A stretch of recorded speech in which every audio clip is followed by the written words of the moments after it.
This channel does not promote any violent, harmful, or illegal activities. All content provided by this channel is meant for an educational purpose only.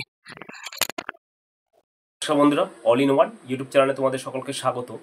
তো বন্ধুরা, আজকে একটা বাস্তবধর্মী একটা video আমি তোমাদের সামনে সকলে তুলে ধরবো এবং তোমরা এটা জাজমেন্ট করবে। আর একটা কথা বলবো, এই ধরনের তোষণ আর পোষণ এর রাজনীতি, যারা যে সমস্ত রাজনৈতিক দল থাকবে যারা দেশের ক্ষতি করতে চাইবে, সবাইকে হাম্বল রিকোয়েস্ট করবো সেই সমস্ত রাজনৈতিক দলগুলোকে একদম পুরো সবাই মিলে ছুঁড়ে ফেলে দিন। তাদেরকে কোনো ভোট নয়, কারণ তারা যদি তোষণ এবং পোষণের মধ্য দিয়ে দেশের ক্ষতি করতে চাইবে, তাদেরকে সবাই উপেক্ষা করুন, তাদেরকে এড়িয়ে চলুন এবং তাদেরকে কোনো রকম ক্ষমতায়ন নয়।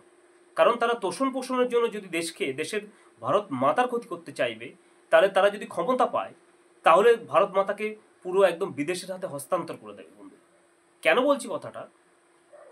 জানো তোমরা, পহেলগ্রামে যে জঙ্গিরা নৃশংসভাবে আমাদের 30 জন ভারতীয় সহযোদ্ধাদেরকে হত্যা করেছে ধর্ম চিহ্নিত করে দিয়ে, তার মধ্যে বিভিন্ন সরকারি আধিকারিকও ছিল, সেই যে প্রতিশোধের আগুন আমাদের সকলের 142 কোটি ভারতবর্ষীর বুকের মধ্যে ধাও ধাও করে জ্বলছে। সেক্ষেত্রে সেন্ট্রাল গভর্নমেন্ট একটা ভালো একটা স্টেপ নিয়েছিল, প্রত্যাঘাত করেছিল। পাকিস্তানে ঢুকে আমাদের দুই কন্যা সোফিয়া এবং ভূমিকা, তারা পুরো দুটো ভারতের বাঘিনী কন্যা, তারা পাকিস্তানে ঢুকে পুরো 9খানা জঙ্গি ঘাঁটি ধ্বংস করে দিয়েছে। তো সেই ক্ষেত্রে কিছু আমাদের বাংলা তথা ভারতবর্ষের কিছু লোক, যারা শুধুমাত্র ভোট ব্যাংকের জন্য কোনো একটা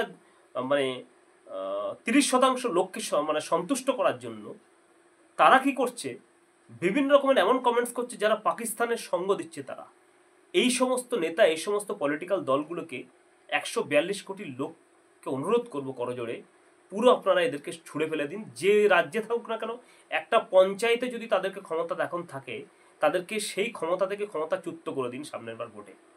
কেন বলছি কথাটা বন্ধুরা? এই যে পাকিস্তানে প্রত্যাঘাত করা হলো, জঙ্গি ঘাঁটিগুলোকে ডিস্ট্রয় করে দিয়েছে, তারপরে কেন্দ্রীয় সরকার একটা মিটিং ডাকে, সর্বদলীয় একটা মিটিং। সেই সর্বদলীয় মিটিংয়ে কি বলা হয়েছিল? যে দেশের নিরাপত্তার স্বার্থে প্রত্যেকটা দল একসাথে থাকবে। কিন্তু আমরা কি দেখলাম, যখন মিটিং কমপ্লিট হয়ে গেল, ভারত সরকার একটা বড় একটা স্টেপ নিতে যাচ্ছে, তখন কি করলো?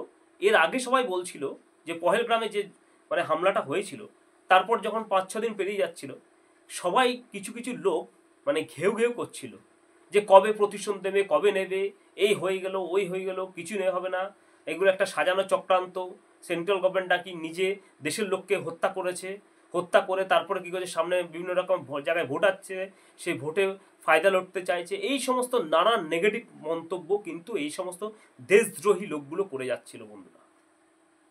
তো সেইগুলো এইটা যদি আজকে চায়না বা উত্তর কোরিয়ায় থাকতো, উত্তর কোরিয়ার মতো কোনো একদম কিং জং উন বা সেই জিনপিং যদি তাদের এই তত্ত্বাবধানে যদি কোনো তাদের দেশে যদি এরকম কোনো ঘটনা ঘটতো, তাহলে এই যে এখন যারা ঘেউ ঘেউ করছে, তারা কিন্তু সেই দেশে গিয়ে এরকম ধরনের দেশদ্রোহী কথা বলতে পারতেন।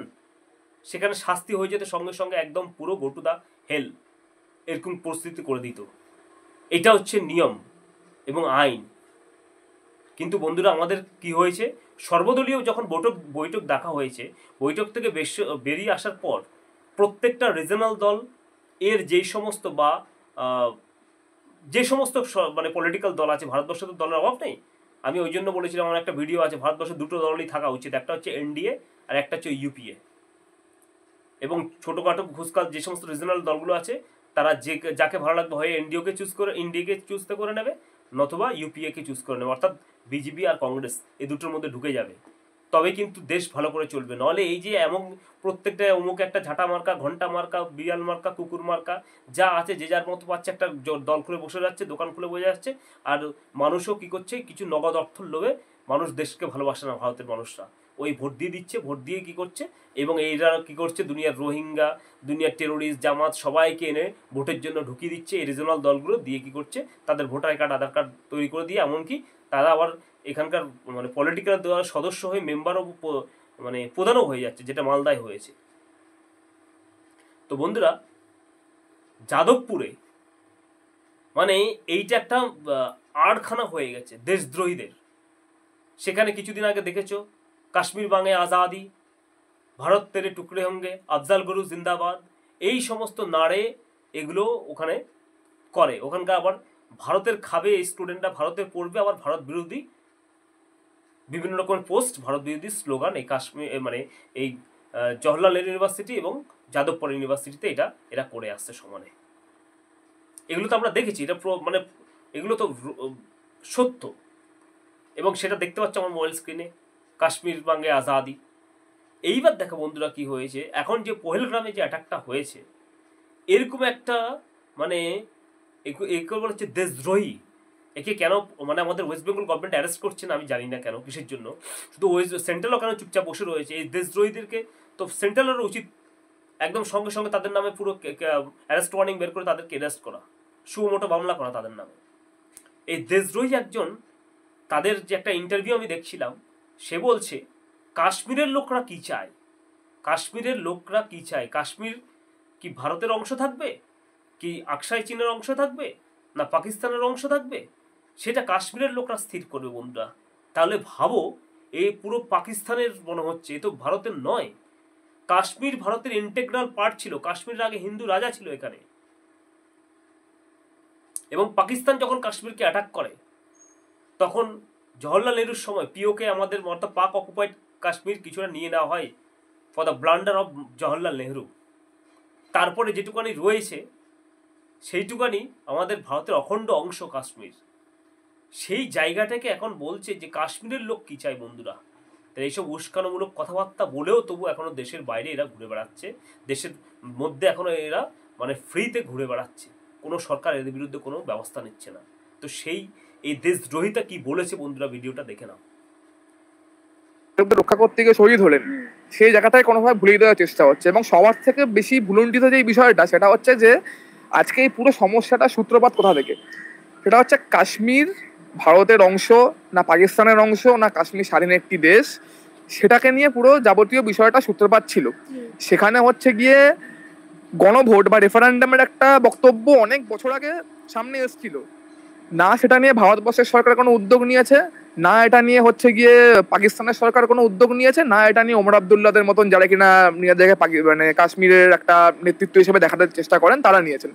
আজকে প্রাথমিক প্রশ্ন হচ্ছে এটাই যে আজকে সবকিছুই তো হচ্ছে, কিন্তু যেই জিনিসটা প্রধান ছিল, যে কাশ্মীরের জনগণের যে দাবি ছিল যে আমরা ভারতেরও নই, আমরা পাকিস্তানেরও নই, আমরা আকসাই চীন বা চায়নারও নই, আমরা একটি স্বাধীন দেশ, যেটি কিনা একটি অত্যন্ত ন্যায্য দাবি, কারণ ভারতবর্ষ একসময় কলোনিয়ালিজমের আন্ডারে ছিল। এখনো হচ্ছে কি সে কাশ্মীর কার থাকবে সেটা কাশ্মীরের লোকরা ঠিক করবে, ভাবতে পারছো? কাশ্মীর ভারতের অখণ্ড অংশ, সে বলছে কাশ্মীর তার কথা অনুযায়ী কাশ্মীর ভারতের অংশই নয়। তাহলে এই দেশদ্রোহীগুলো এখনো পর্যন্ত মুক্ত অবস্থায় ঘুরে বেড়াচ্ছে বন্ধুরা। তো প্রশাসনের কাছে অনুরোধ করব, কি রাজ্য কি কেন্দ্র সরকার, দয়া করে আগে ভারতবর্ষ থেকে এই সমস্ত দেশদ্রোহী যারা রয়েছে, যে কোনো ইউনিভার্সিটিতে কলেজে যারা পড়াশোনা করছে এবং দেশদ্রোহী যারা রয়েছে, এরা আদতে বিদেশে সাহায্য করছে, চায়নার দালালেরা চীন দেশকে সাহায্য করছে, পাকিস্তানকে সাহায্য করছে। তাই এই দেশদ্রোহীগুলোকে আগে উপযুক্ত শাস্তি দিন, খুঁজে খুঁজে দেশদ্রোহী বের করুন। একটা সেন্ট্রাল গভর্নমেন্ট একটা টাস্ক ফোর্স গঠন করুন, যেখানে আইবি থেকে শুরু করে এনআই থেকে শুরু করে সিআইডি থেকে শুরু করে ইডির যে সমস্ত এক্স অফিসারগুলো রয়েছে, এক্সপার্টগুলো রয়েছে, তাদের সঙ্গে কিছু নিউ জেনারেশনের যে অফিসার তাদেরকে রিক্রুটমেন্ট করে একটা স্পেশাল টাস্ক ফোর্স গঠন করা হোক ফর ফাইন্ডিং জিহাদি অ্যান্ড দেশদ্রোহী অ্যান্টি ইন্ডিয়ান এদেরকে খোঁজার জন্য। সেটা শুধুমাত্র একদিন করলে হবে না, আমাদের ভারতবর্ষের একটা নীতি আছে, ওই যে কোনো একটা ঘটনা ঘটলো তার 10 দিন পরে একটা কোনো কিছু মানে চলতে থাকে, তারপর আবার সেই জিনিসটাকে উঠিয়ে নেয়। এইভাবে কি করে ওই দেশদ্রোহীরা 2 দিন 4 দিন চেপে থাকে, তারপর আবার সেই জেকে সে হয়ে যায়। যতদিন পৃথিবী থাকবে, টিকে থাকবে, ততদিন এই দেশদ্রোহী জিহাদি যারা রয়েছে তাদের জন্য এই টাস্ক ফোর্সটা সবসময় খুলে রাখতে হবে, অ্যাক্টিভ থাকতে হবে। ভারতবর্ষের যে রাজ্য এবং কেন্দ্রশাসিত অঞ্চলগুলোর প্রত্যেকটা জেলায়, প্রত্যেকটা ব্লকে, পঞ্চায়েতে এবং বুথ স্তরে এইভাবে একটা করে ইনফর্মার থাকবে, যারা একদম থানার মধ্যে দিয়ে ইনভলভ থাকবে, এবং এই টাস্ক ফোর্সগুলো থানা থেকে প্রত্যেকটা ইনফরমেশন নেবে, ইনফরমেশন নিয়ে লোকাল থানা যদি ইনফরমেশন দেবে ওদেরকে, প্লাস এনআইএ থেকে শুরু করে ইডি এবং আইবি ও র এদের যে এক্স অফিসারগুলো রয়েছে, রিটায়ারমেন্ট অফিসারগুলো রয়েছে, তাদেরকে নিয়ে এই টাস্ক ফোর্সটা গঠন করতে হবে। তারা পুরো ছদ্মবেশে ঘুরে বেড়াবে, সোশ্যাল মিডিয়া থেকে শুরু করে সমস্ত জায়গায় নজর রাখবে, প্রত্যেকটা জায়গায়, মানে অনলাইন অফলাইন সমস্ত জায়গায়, মানে 365 দিন অল্টারনেট করে ডিউটি থাকবে, ডে অ্যান্ড নাইট। যেখানে হবে তাদেরকে ধরা হবে, ধরে উপযুক্ত শাস্তি তাদেরকে দিতে হবে।